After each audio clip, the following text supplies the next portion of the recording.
సేవకులు నూనె రాసి ప్రార్థన చేయటము మనుషులకు నేర్పి అలా ప్రార్థన చేస్తూ అనేకులను బాగు చేస్తున్నారు, అనేకులను బాగుపరుస్తున్నారు.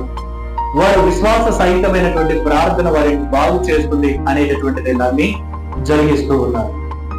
కానీ ఈ రోజుల్లో అది కూడా కాంట్రవర్సీ అయిపోయింది. కొబ్బరి నూనెకి రోగాలు తగ్గిపోతాయా? కొబ్బరి నూనెకి రోగాలు తగ్గిపోతాయా?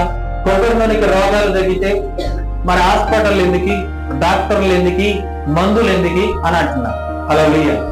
నేనంటాను, ఈ హాస్పిటల్ కానీ డాక్టర్లు కానీ మందులు కానీ ఎవరు లేరని అనట్లేదు.